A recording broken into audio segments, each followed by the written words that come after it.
السلام علیکم. The day of independence 14 August 1947.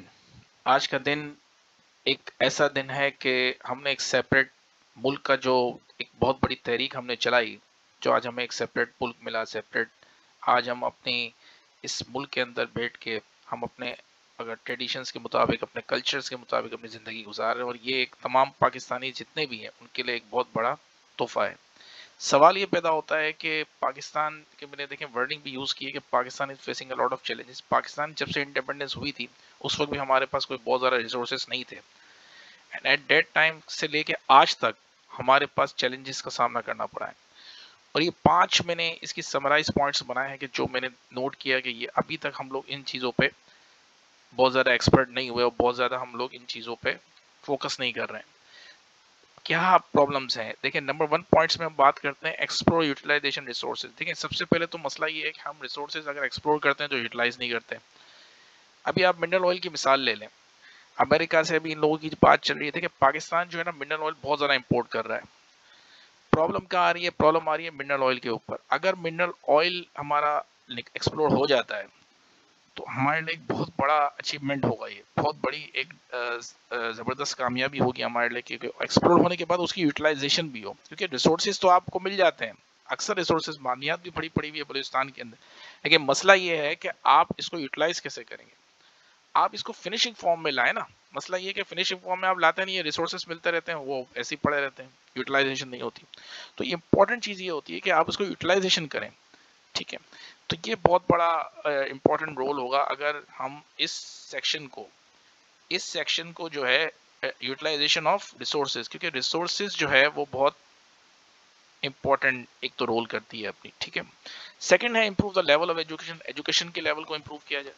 Literacy rate کو دیکھیں، ایجوکیشن اگر امپروو ہوگی تو یہ جو میں نے نیچے جو ورڈز لکھے ہیں کہ unemployment in the country, reduce the rate of literacy, rate of poverty. Poverty کہتے ہیں غربت کو، پاورٹی کہتے ہیں غربت کو. ریٹ آف لٹریسی کہتے ہیں کہ ہماری جو ایجوکیشن کا ریٹ ہے وہ کب امپروو ہوگا؟ جب ہمارا ایجوکیشن امپروو ہوگا.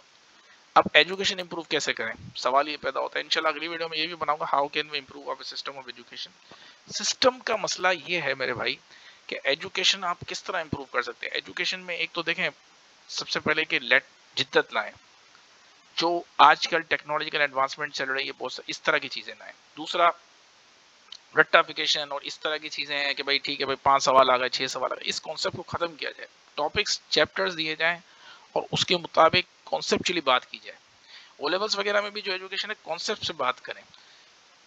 بھلے آپ ایک لیول پہ کم پڑھائیں، کم چیپٹرز لوگوں کو پڑھائیں، لیکن بات کریں کانسیپچولی تاکہ لوگوں کو اویئرنیس آئے، لوگوں کو سمجھ آئے کہ بھائی اس میں کیا کرنا ہے ہم نے. اور دوسرا میں یہ بھی کہوں گا ایجوکیشن امپروو کرنے کے لحاظ سے کہ جو پریکٹیکل فرمز کے اندر جو ورکنگ ہو رہی ہے، اکاؤنٹنگ، اگر فار ایگزامپل ایک مثال دیتا ہوں کہ فرسٹ ایئر کے اندر بچے اکاؤنٹنگ پڑھتے ہیں لیکن ان کو پریکٹیکلس نہیں پڑھائے جاتے، پریکٹیکل چیزیں نہیں سکھائی جاتی کہ بھائی فونز میں یہ اکاؤنٹنگ ہو رہی ہے، اس طرح کی چیزیں ہونی چاہیے، یہ ڈیٹا بیس یوز ہو رہی ہے، اس میں یہ ٹرانزیکشن اس طرح ہوتی ہے. بیسک تو پڑھائی جاتی ہے لیکن یہ بھی چیزیں لیول آف ایجوکیشن میں ہونی چاہیے. اور جب یہ چیزیں بہتر ہوگی نا تو ریٹ آف انمپلائمنٹ آٹومیٹکلی کم ہوگا. کیونکہ دیکھیں جاب اپرچونیٹیز کریٹ ہوں گی، اور جاب اپرچونیٹیز تب کریٹس ہو سکتی ہیں جب گورنمنٹ بھی کچھ انیشیٹو اسٹیپس لے، کچھ انڈسٹریز کے حوالے سے اسٹیپس لے، کچھ ملک کے اندر کی جو اکنامی ہے وہ زیادہ سے زیادہ. ریٹ آف انمپلائمنٹ تب کم ہوگا جب انڈسٹریز کو فروغ دیا جائے. میرے خیال میں کہ انڈسٹریز کو فروغ دیں. تو یہ تمام چیزیں جو ہیں 14 اگست ہمارے کو جو 1947 جو ہم بناتے ہیں ہر سال، وہ یہ تقاضا کر رہی ہیں کہ بھئی یہ چیزیں کی جائیں، اور اس میں جہاں کمی ہے، جہاں کوتاہی ہو رہی ہے، اس کو دور کیا جائے.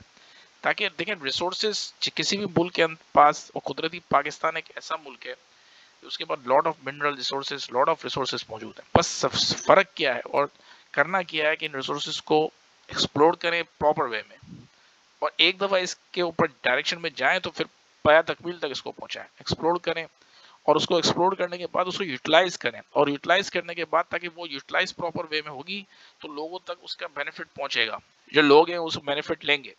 ادروائز تو آپ ایکسپلور کر کے رکھ دیں تو بھی کوئی فائدہ نہیں ہے. اور اگر آپ ایکسپلور نہیں کرتے اپنی ریسورسز کو تو آپ اپنے ریسورسز کو ویسٹ کر رہے ہو، کیونکہ قدرت نے جو ریسورسز آپ کو دی ہے، you are wasting your all of the resources through the underneath of the land.